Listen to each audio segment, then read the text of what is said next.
Pinterest en 2025, quelle stratégie suivre sur la plateforme et comment performer sur cette année et sur les mois de janvier, février, mars. L'objectif dans cette vidéo, ça va être de vous partager justement tout ce qui va arriver sur la plateforme et également qu'est-ce qui s'est passé sur le Q4 dernier. Ici Luc Bermond, je suis fondateur de Pinads, donc une agence spécialisée uniquement sur Pinterest, Pinterest Ads, et on a vu pas mal d'évolutions sur ces derniers mois avec notamment l'arrivée du Performance Plus. Donc Performance Plus qui est le Performance Max de Google version Pinterest. Donc c'est une fonctionnalité qui est arrivée en septembre dernier et qui a amené pas mal de fraîcheur sur la plateforme pour les annonceurs. En fait, Performance Plus est arrivé sur différents types de campagnes, les campagnes de considération, de conversion, de vente par catalogue. Et ce qui est super intéressant avec cette nouvelle fonctionnalité, c'est que ça automatise beaucoup de choses avec l'IA, notamment au niveau du budget optimization, où là, Pinterest va attribuer un budget qui peut être différent en fonction des jours de la semaine et tout ça géré en automatique, où l'algorithme arrive très rapidement à se calibrer. On a une phase d'apprentissage qui est très courte sur la plateforme, donc l'algorithme va directement chercher un maximum de conversion. Donc le shopping perfus est très puissant. Après, le conversion perfus également, mais ce qu'on remarque, c'est quoi? C'est qu'il faut quand même avoir déjà un compte assez chaud avec des campagnes qui sont déjà actives. Et quand on active le perfus conversion, à ce moment-là seulement, les campagnes au global se potentialisent entre elles avec des performances qui sont meilleures de semaine en semaine. Donc à ce niveau-là, ce sont les éléments qu'on a remarqué lors du Q4. Après, c'est amené à évoluer parce que c'est une fonctionnalité qui est toute récente et à ce niveau-là, ça change de mois en mois. Donc maintenant, pour vous faire un petit topo au niveau des spends, comment on a réparti ça? À ce niveau-là, ce qui est intéressant là sur ce début d'année, c'est quoi? C'est que il y a des coûts par une impression super faibles. Donc nous, entre Noël et jour de l'an, c'est une excellente période sur Pinterest. Pourquoi? Parce qu'il y a beaucoup d'annonceurs qui arrêtent justement avant Noël, donc souvent aux alentours du 20 décembre, et ça nous laisse une fenêtre de tir de 10-15 jours où il y a très peu d'annonceurs, des coûts publicitaires qui sont très bas, et derrière de gros niveaux de performance. Il y a quand même pas mal de cadeaux last minute sur Pinterest, donc là on en a profité énormément sur cette partie-là. Et là l'objectif c'est quoi? C'est justement de continuer sur début janvier avec un angle qui est pas mal au niveau des routines. Donc sur Pinterest, il y a beaucoup de personnes qui viennent sur la plateforme pour s'inspirer, pour trouver de nouvelles routines, de nouvelles habitudes. Donc pour tous les sites qu'on accompagne, on essaie énormément de jouer sur les volumes de recherche autour des habitudes, des routines de début d'année. Donc ça c'est quelque chose qui marche bien chaque année avec toute cette partie nouvelle résolution pour 2025. Et déjà que sur Pinterest, il y a très peu de concurrence. En novembre dernier, on est monté sur des CPM à 2,50 € typiquement sur la journée du Black Friday, ce qui est vraiment très faible. Mais là, sur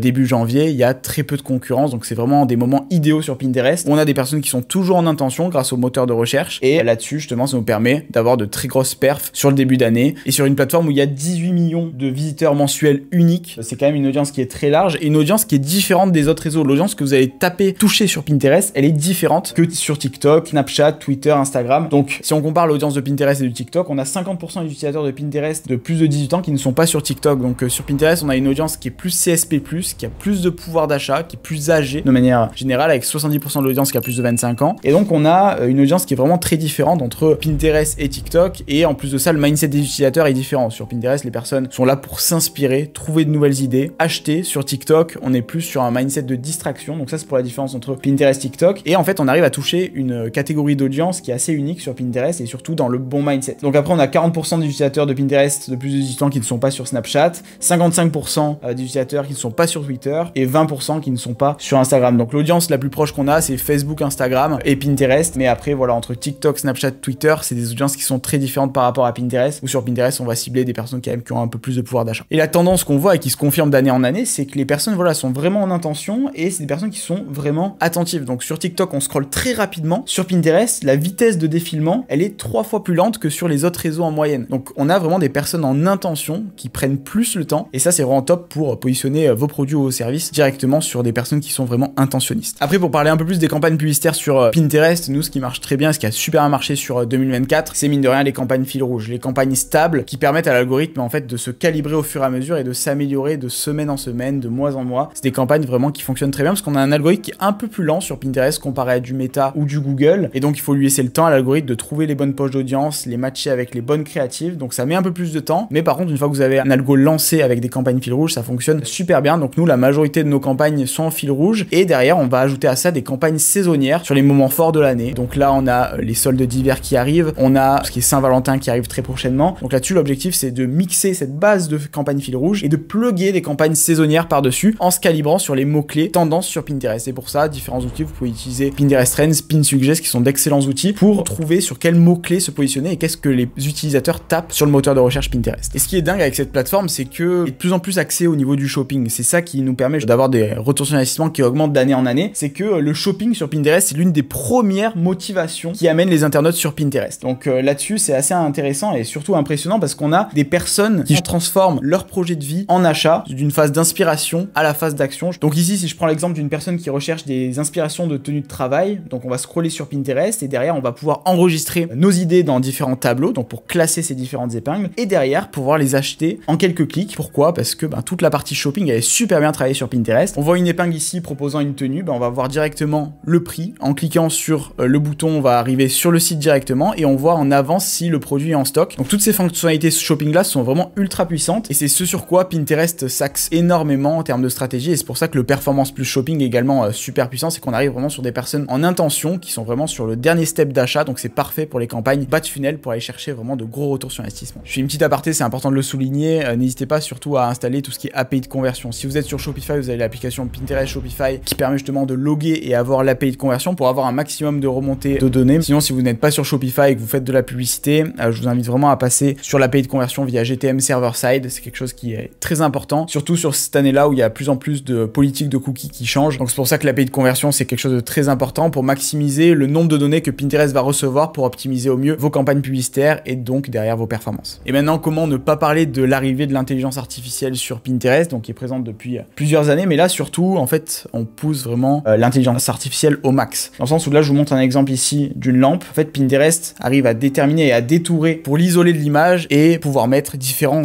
arrière-plans en fonction du feed de l'utilisateur. Admettons ici une personne recherche une lampe et là, je vais vous montrer justement la puissance de l'algorithme. Une personne recherche une lampe et elle souhaite avoir un univers un peu cosy. Pinterest va pouvoir analyser ses intentions de recherche, qu'est-ce que la personne tape dans le moteur de recherche et derrière appliquer la lampe avec un arrière-plan cosy. Et si à contrario on a une personne qui préfère les univers plus minimalistes, Pinterest va pouvoir l'identifier et mettre un arrière-plan minimaliste derrière la lampe en fonction des précédentes recherches et des interactions que l'utilisateur a eues sur le feed Pinterest. Donc ça c'est ultra puissant et c'est quelque chose encore une fois qui va permettre de maximiser tout ce qui est retour sur investissement et derrière d'avoir surtout un feed personnalisé pour chaque utilisateur pour favoriser encore une fois toute l'expérience shopping des personnes sur Pinterest. Et maintenant pour vous parler rapidement de ma chaîne YouTube, je vais continuer justement à vous fournir un maximum de tutoriels, d'études de cas pour maximiser vos performances sur Pinterest. Je vous prépare différents concepts, donc j'ai vraiment hâte en tout cas de vous partager tout ça. Et surtout au vu de la direction que prend Pinterest avec toutes les fonctionnalités shopping, etc., ça s'annonce vraiment lourd, donc j'ai trop hâte de vous partager tout ça. Donc je vous dis à la prochaine dans une prochaine vidéo, c'était Luc, ciao.